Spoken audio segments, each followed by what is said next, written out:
Assalamu alaikum wa rahmatullah. I am Zinat Zaman Liza. Here I am as a PowerPoint instructor in Sit2Be. Welcome beginners guide to PowerPoint. Today I will discuss about the picture of PowerPoint in Bangla. PowerPoint open করলে আমরা এরকম একটা slide দেখতে পাবো যেখানে by default দুটি title box আছে। এখানে আমরা আজকে দেখব কিভাবে পিকচার ইনসার্ট করা যায়। তো আমরা বাই ডিফল্ট দুটি টাইটেল বক্স আগে ডিলিট করে নিই। তারপর আমরা এদিকে ট্যাব থেকে ইনসার্ট ট্যাবে যাব। ইনসার্ট ট্যাবের যে ইমেজেসের সেকশনটা আছে এখান থেকে আমরা পিকচার্স অ্যাড করে নিব। পিকচার্সে ক্লিক করলে আমাদের যে ফোল্ডারটা আছে সেই ফোল্ডারটা আমরা চুজ করে পিকচার সিলেক্ট করব। যেমন আমি এখন এই পিকচারটা সিলেক্ট করলাম। এই পিকচারটা আমরা এভাবে আমাদের মাউস নাড়াচাড়া করে মুভ করতে পারি, তারপর এভাবে ছোট বড় করতে পারি। তো পিকচার্স এভাবে কম্পিউটারে থাকা পিকচার্স অ্যাড করা যায়। আর এদিকে ইনসার্ট থেকে আমরা চাইলে অনলাইন পিকচারও অ্যাড করে নিতে পারবো বা স্ক্রিনশট অ্যাড করে নিতে পারবো, বা আমরা কোনো ফটো অ্যালবাম মানে ফুল একটা ফোল্ডার আমরা অ্যাড করে নিতে পারবো যেখানে সবগুলো ফটো যে স্ক্রিনশট অ্যাড করে নিতে পারবো। তো আমরা এখন পিকচার্সের যে ফরম্যাটিংটা আছে এটা সম্পর্কে জানবো। যে পিকচারে আমরা যে পিকচারটা সিলেক্ট করবো সেই পিকচারে ক্লিক করলে এদিকে উপর থেকে পিকচার্স টুল থেকে ফরম্যাট একটা ট্যাব ওপেন হবে। তো সেখানে আমরা প্রথমে যেটা দেখবো এটা হলো যে একটা পিকচারের ব্যাকগ্রাউন্ড কিভাবে রিমুভ করা যায়। যেমন ব্যাকগ্রাউন্ড রিমুভ করতে আমরা এদিকে ফরম্যাট ট্যাব থেকে রিমুভ ব্যাকগ্রাউন্ড দিব। রিমুভ ব্যাকগ্রাউন্ড দিলে এদিকে কিছু বক্স দেখা যাচ্ছে। যেমন আমি চাচ্ছি শুধু ফুলটা রাখতে আর বাকিগুলো অংশ ডিলিট করে দিতে। তো এভাবে কতটুকু জায়গা রাখবো সেটা আগে সিলেক্ট করে নেব। আমি সেই এরিয়াটা আগে আমি মার্ক করে নেব। আচ্ছা, আমি জাস্ট ফুলটা চাচ্ছি। যেদিকে ভায়োলেট কালার যে মার্কটা আছে এই অংশ দ্বারা বোঝাচ্ছে যে এই অংশগুলো থাকবে না, আর যে অংশগুলো আছে দেখাচ্ছে সেই অংশগুলো থাকবে। তো আমরা এখন মার্ক এরিয়াস টু রিমুভের মার্ক যে এরিয়াগুলো রিমুভ করতে চাই সেই এরিয়াগুলো মার্ক করব। যেমন আমরা এই এরিয়াটা রিমুভ করতে চাই, তারপর এই এরিয়াটা রিমুভ করতে চাই, এটা এই যে এখানে যে অংশটা আছে এটা। ওকে, কমপ্লিট। তারপর আমরা এদিকে কিপ চেঞ্জেস দিব। আমরা যদি ডিসকার্ড অল চেঞ্জেস দিই তাহলে কোনো চেঞ্জ থাকবে না। কিপ চেঞ্জেস দিলাম, এই যে আমার ব্যাকগ্রাউন্ডটা রিমুভ হয়ে গেল। তো আমরা অনেক সময় আমাদের অনেক ধরনের পিকচার গুগল থেকে ডাউনলোড করে আমরা আমাদের স্লাইডের এলিমেন্টস হিসেবে বসাতে পারি। এটা ছিল পিকচার্সের রিমুভ ব্যাকগ্রাউন্ড। তারপর আমরা চাইলে যে একটা পিকচারের কালার, তারপর আর্টিস্টিক ইফেক্ট এগুলো চেঞ্জ করে নিতে পারি। যেমন এদিকে আমরা কারেকশন থেকে দেখলে এদিকে কিছু কারেকশন দেখতে পাবো। এটা হলো শার্পেন, মানে এটার যে নিখুঁত ছোট ছোট যে পিক্সেলগুলো থাকে এই পিক্সেলগুলো খুব শার্প থাকবে। যে দিস ইজ শার্পেন 50%, শার্পেন 25। তো এরকম এদিকে কারেকশন আছে, এই কারেকশনগুলো আমরা নিজেরাও করতে পারবো। আচ্ছা, এদিকে হলো কয়েকটা সেট করা আছে বাই ডিফল্ট। তারপর কিছু আর্টিস্টিক ইফেক্টও দেওয়া আছে। এদিকে কালারের কিছু ইফেক্ট, আর্টিস্টিক কিছু ইফেক্ট। এগুলো হলো কালারের ইফেক্ট। আর্টিস্টিক ইফেক্ট থেকে আমরা এখানে যেমন মোজাইক,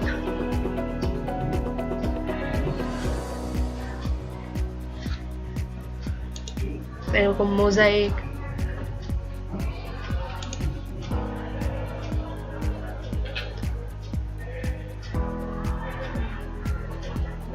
এরকম গ্লাসের মতো অয়েলি,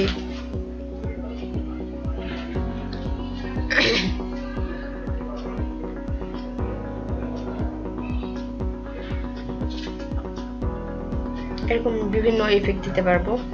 তো এটাই রাখছি।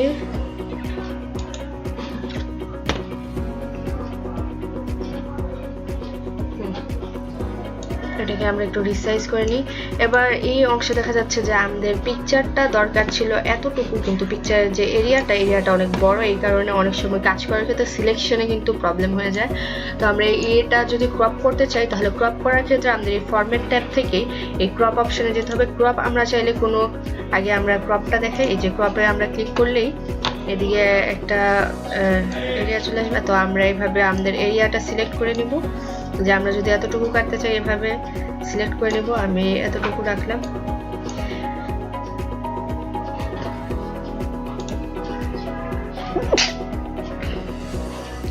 তারপর আমরা চাইলে এটাকে কোনো শেপ, আমরা আরেকটা পিকচার ইনসার্ট করি আগে, এটার থাকে এখানে পিকচার্স, এখান থেকে আমরা এটা অ্যাড করে নিলাম, এটা একটু এভাবেই থাক। এবার আমরা এই পিকচারটাকে একটা শেপ অনুযায়ী ক্রপ করে নেব। তো ক্রপ টু শেপ আমরা চাচ্ছি এটাকে এরকম প্যান্টাগন করতে। তো এই যে এটা প্যান্টাগন হয়ে গেছে। তো এটার যে রেশিওটা আছে এটা আমরা এখানে আবার ক্লিক করে চেঞ্জ করতে পারি। এই যে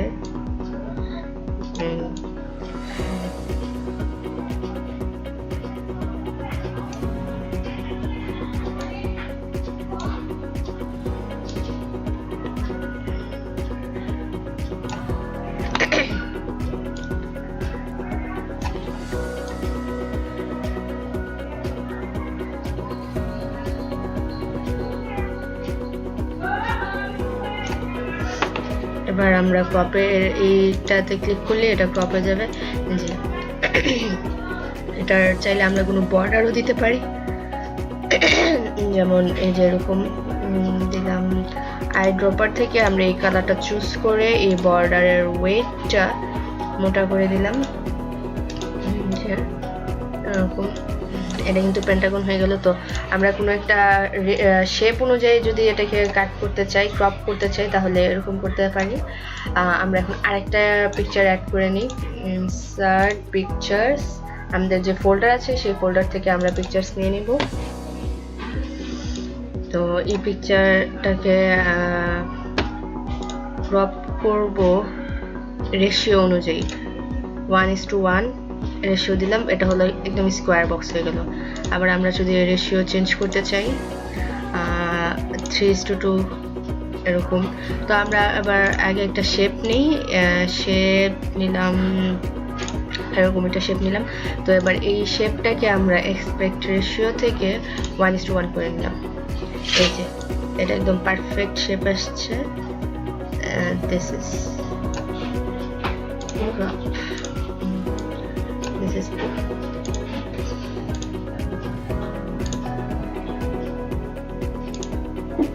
আমরা এইভাবে যে ইয়েটা চেঞ্জ করে নিতে পারি। আবার চাইলে আমরা এখান থেকে এরকম, এই শেপটার কিন্তু বিশেষত্ব এটাই যে এখানে একটা টুল আছে যে এরকম অনেক শেপের যে ফাংশনটা, এটার মধ্যে অনেকগুলা দিয়ে এরকম ফাংশনটা আছে। আচ্ছা যাই হোক, এরকম আমরা চাইলে এই জিনিসটাকে কোনো লেখার মধ্যে বুলেট হিসেবেও ইউজ করতে পারি। এখানে যদি কোনো বুলেট হিসেবে ইউজ করতে পারি, বুলেটের ফাংশনটা আমরা শুরুতেই দেখিয়েছিলাম, বুলেট হিসেবেও আমরা ব্যবহার করতে পারি, যেমন এদিকে লেখাটা এদিকে এভাবে। তো পিকচারের মধ্যে ছিল এতটুকুই, পিকচার ফরম্যাটিংও এতটুকুই ছিল। পিকচার বর্ডার কিভাবে অ্যাড করা যায়, এখানে আরও বাই ডিফল্ট কয়েকটা বর্ডার দেওয়া আছে। আমরা এটার বর্ডারটা দেখে এখান থেকে বাই ডিফল্ট কয়েকটা বর্ডার দেওয়া আছে। আমরা এবার কালারটা চেঞ্জ করে নিই, এরকম বাই ডিফল্ট কয়েকটা বর্ডার দেওয়া আছে। তারপর আমাদের পিকচারে কিছু ইফেক্ট দেওয়া যায়, যেমন শ্যাডো ইফেক্ট, যেমন এটা পিছনে শ্যাডো, যে আমরা এই ইয়েলো কালার যে পিকচারটা, এই পিকচারটার পেছনে কিছু শ্যাডো দেখতে পাচ্ছি, যে পেছনে না, আমাদের এটা সিলেক্ট করতে হবে। হ্যাঁ, এবার আমরা এই পিকচারটা কিছু শ্যাডো দেখতে পাবো। এখানে কিন্তু একটা শ্যাডো দেওয়া আছে। আমরা এবার ইনার শ্যাডো, তারপর রিফ্লেকশন, যেটা যে নিচে একটা রিফ্লেকশন আছে, এই পিকচারের যে ফরম্যাট থেকে পিকচার ইফেক্টস থেকে আমরা রিফ্লেকশন অ্যাড করে নিতে পারবো। তারপর পিকচারের যে গ্লো অ্যাড করে নিতে পারবো।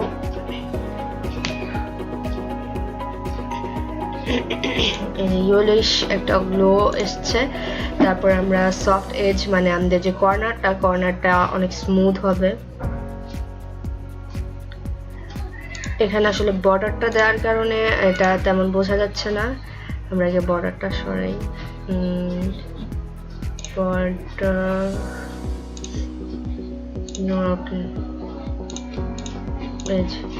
এরকম। এবার আমরা এটার মধ্যে 3D কিছু এফেক্টও দিতে পারি, যে 3D রোটেশন, এই যে